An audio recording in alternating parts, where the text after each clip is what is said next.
Hello there guys and welcome back to the channel. So today we are back again with another Alliance Wars, war number 3 in season 23. This time we're up against Chinese Alliance, I'm guessing. But nonetheless, we still have our job to do. I'm on path 1 in section 1 as always, pretty much. That kind of has become my default path. Then path 2 in section 2.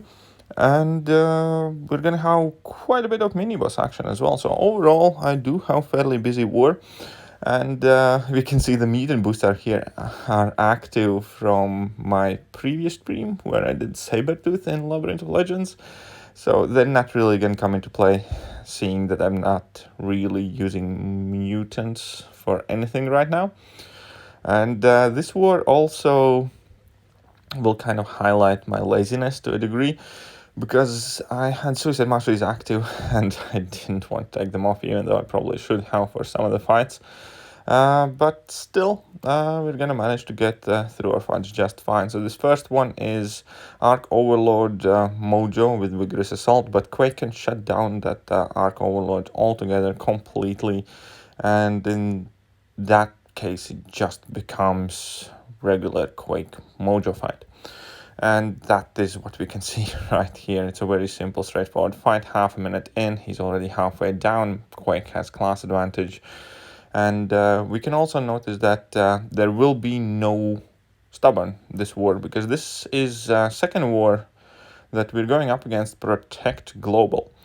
So we have seen Protect Global in 2 of the 3 wars so far, and the other one was Stubborn, so it's kind of seems to be shifting. To be fair, Protect is also not really overly tricky, I think. I think Stubborn is harder. It's just the fact that everybody's so used to Stubborn that Protect is being used as something to throw them off course, I suppose.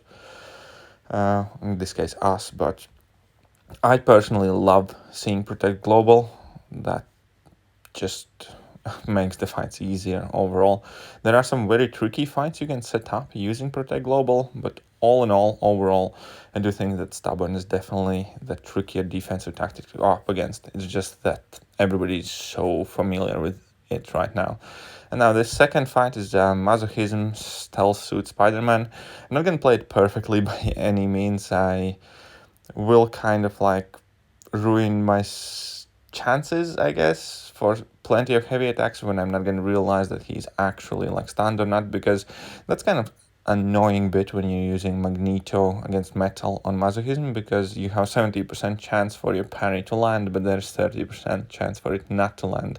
Sometimes it just gets a bit confusing. But anyway, as soon as I got to my level 2, the fight is over and it's fairly straightforward from there. And next up, I'm going to move up to that Venom the Duck. And it turns out I could have taken that Venom the Duck. Originally, it was assigned to somebody else, but my officers actually tagged me, asking me to do that fight after I had already basically done fighting for the day, and somebody else jumped in there, so I didn't end up taking this one fight, but it wasn't originally meant for me anyways. But now we're up in next morning in section 2, and I must say, overall, ASR hasn't had amazing start to the season. We are going to win this war, and it is again going to be closer than it should have been. And quite truthfully, I must say that we are quite lucky as an alliance that we didn't face the top-end competition, or the top-end competition that we did face apparently didn't try too hard against us, because yeah, we haven't had the most confident start. Hopefully we're gonna hit our stride, because we do have to play better if we do want to be first again this season. And that definitely has kind of started to worry me a bit, but yeah, hopefully holidays will finish soon and we're gonna be just fine. We are 3-0 so far, so we're doing just fine, but still, yeah, the scores leave a lot to be desired with overall, but as long as we keep winning, that's the main thing. And here we have that EMP modification brute force node, and I'll just quake it. Again, there is no stubborn defensive tactic, so it just makes the job even easier for Quake. And Quake obviously completely ignores the brute force, the EMP modification, and all the other stuff. The Human Torch is quite chunky boy, rank 3 6-star, but we don't care too much about that. Next up, we're going to be going up against Juggernaut, and 100% truthfully, I would have used Human Torch here if I wasn't too lazy to take off Suicide Masteries. As we can see, I wasn't even like putting the big boys boosts on. I activated medium attack boost and small champion boost just so I don't lose too much health from Suicide Masteries. But I did overdo it a bit in exchanging gifts when it comes to Alliance War health potions. I actually have some in overflow. So the idea was I kind of have to use these anyways. So I'd rather keep Suicides on and take the damage and basically guarantee myself some sort of potion use. But at the same time, with the Suicide Mastery attack increase, I should be able to finish out these fights relatively quickly. And if I'm not using big health or champion boosts, I shouldn't be losing that much health. I still have the attack boost on, I still have the small champion boost on. As we can see, my health is going down, but it is not as drastic as it would be if I boosted up fully and properly. The end result would be quite similar in terms of damage and less health loss. But again, I did want to keep my Suicide Masteries active, so here we are. And again, we have class advantage, and the Juggernaut goes down in like 50 seconds, and it's a very quick and straightforward fight. But don't worry, not all the upcoming fights are Quake fights. Actually, there's just one Quake fight left after this one. Now, against this Aegon, I'm just going to bring in Magneto now. He's not a metal character, and Magneto doesn't really have anything kind of like to counter the nodes themselves. But I'll just use Magneto as a beat stick of sorts. So here, this actually kind of scared me when I didn't manage to land my heavy attack, and then I decided I'm just going to go in with my regular combos. I'll forget about special attacks for most part. And yeah, I'm just gonna chill bait out his level 1s, because Aegon is ridiculously simple opponent to go up against, especially if he's not backed up by any global nodes whatsoever. And obviously he doesn't benefit from Protect or anything like that. Magneto is still a rank 3 6-star mutant champion, so he has class advantage here. Suicide Master is active, he hits plenty for the necessities of this fight. And yeah, it's not your everyday average Magneto fight, I suppose, for Alliance War, but hey, it worked, I didn't die, and we're good here. Next up is Sentinel. Sentinel is obviously a robot. This is one of those cases where I could technically use any of the 3 champions that I have with me right now.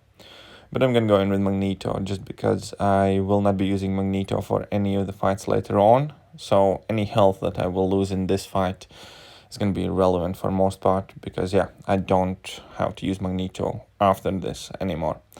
And yeah, I'm just gonna again stick to parry heavy. This node does have buffet, but Magneto pretty much negates that in a way. And everything is just going to be parry heavy, and that's about it. I'm not going to use my special attacks, and that power suppression node, just going to ignore it as well, pretty much. And yeah, it's very kind of like stale, boring way to win a fight, I suppose.